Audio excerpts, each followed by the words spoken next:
वही बड़ौदा बाजार में महाठग राम नारायण साहू ने 1500 करोड़ों की ठगी की।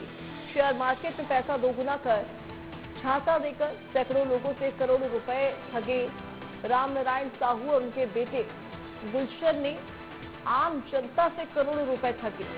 सरकारी शिक्षक होकर लोगों को ठगने का काम किया, जिसके ठगने के अंदाज को जानकर जनता भी हैरान रह गई। बड़ौदा बाजार जिले के सोना खान चौकी का यह मामला हजारों सरकारी शिक्षकों समेत कई बड़े व्यापारियों और समाज सेवियों को अपना निशाना बनाया।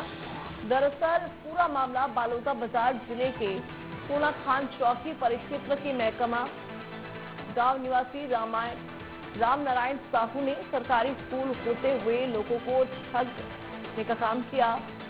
अब करोड़ों रुपए की ठगी के कारण फरार बताया जा रहा है। इस पूरे मामले में थाने में मामला दर्ज किया गया। स्थानीय नागरिक और लेनदार महाठग राम नारायण साहू की तलाश करने में जुटे हुए हैं। राम नारायण साहू उन्होंने कई लोगों का शेयर ट्रेडिंग का पैसा लेके फरार, शिकायत आ रही। अभी शिकायत हमारे पास दर्ज की गई, उसमें FIR जांच चल।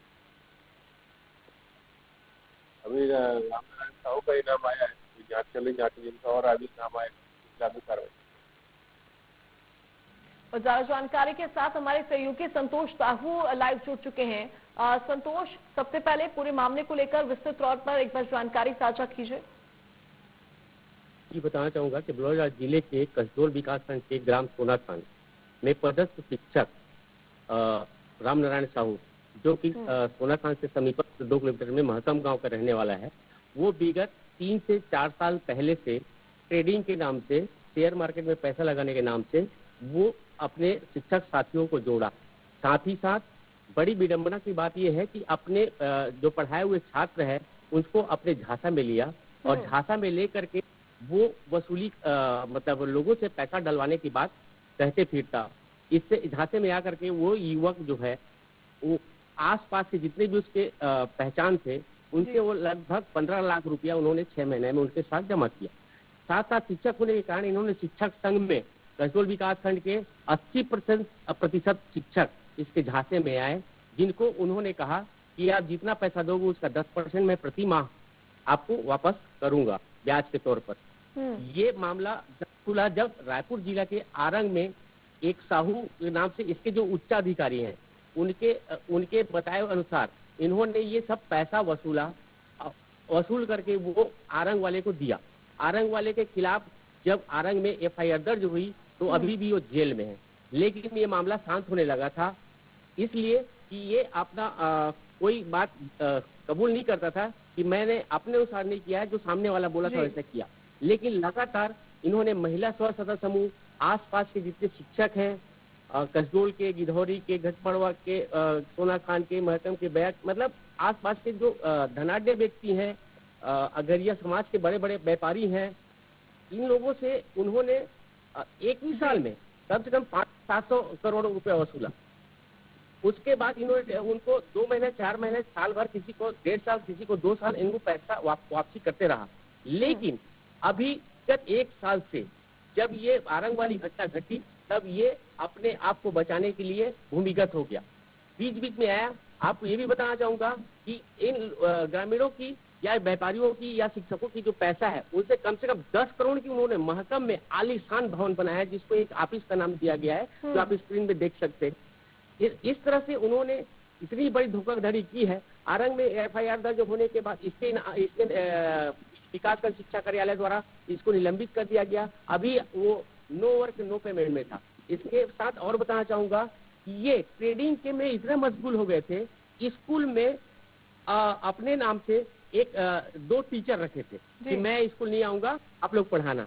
इस पर शिक्षा कार्यालय द्वारा इसको सूचित किया जाता था कि ये शिक्षक पढ़ाने नहीं आता है, ये ट्रेडिंग में है, इस पे आप कार्रवाई नहीं कर रहे। तो अभी वो नो वर्क नो पेमेंट में चल रहे हैं और भूमिगत हो गए हैं। अपने परिवार सहित कहाँ गए हैं इसकी जानकारी पुलिस इकट्ठा कर रही है।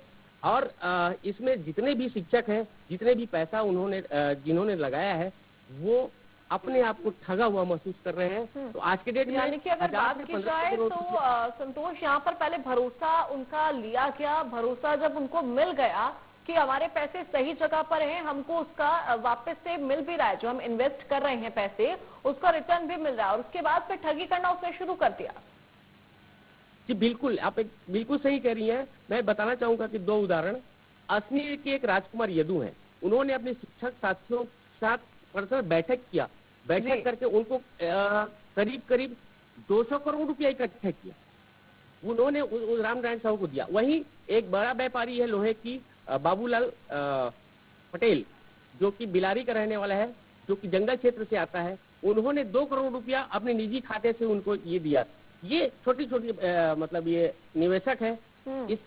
इससे ये पता चलता है कि ये सबसे पहले अपने आप को एक पंडित नुमा बताता था, उसको झांसा में अपने लेता था और ले करके इसमें निवेश कराता था। आज स्थिति ये हो गई है, न तो पुलिस में कोई FIR किया है, इसलिए नहीं किया है कि हमको पैसा वापस मिल जाएगा। ये भी लोगों का कहना है कि इन्होंने कई जमीन दस्तावेज उनको, अगर पैसा नहीं दूंगा तो एवज में मेरा जमीन रख लेना, ये भी उनको लीक करके दिया गया है। अब बहरहाल पुलिस इस मामले में जुटी हुई है कि FIR हो जाए। अभी तक FIR नहीं हुआ है, 4 साल हो गया। संतोष, अगर इस मामले में बलौदा बाजार का नटवर लाल कहा जाए तो शायद कुछ गलत नहीं होगा इसमें। बिल्कुल। अभी पिछले मामले में हमने बताया था बिलाईगढ़ विकासखंड के एक शिवा साहू, जो कि हजारों करोड़ रुपया लेकर के सोना चांदी गहना लेकर के, उसको भी हमने प्रमुखता से दिखाया था। वो आज देश के सलाखों के पीछे है, लेकिन रिकवरी के नाम से जीरो है। जितने उनके पास संपत्ति है उसको पुलिस जब्त कर सकती है, लेकिन ग्रामीण जो लूट चुके हैं, जो अपने घर परिवार को बर्बाद कर चुके हैं, जो शिक्षक लोन लेकर के उनको दिए हैं, उसकी भरपाई मेरे ख्याल से कभी नहीं हो सकती। ऐसे नटवर लाल बहुत कम पैदा होते हैं। जी निश्चित तौर पर संतोष, फिलहाल नजर आप अपनी बनाए रखिएगा इस खबर को लेकर। फिलहाल बहुत शुक्रिया हमारे साथ जुड़कर तमाम जानकारी साझा करने के लिए और बातचीत के लिए। और चलिए अब खबरों में आगे बढ़ेंगे।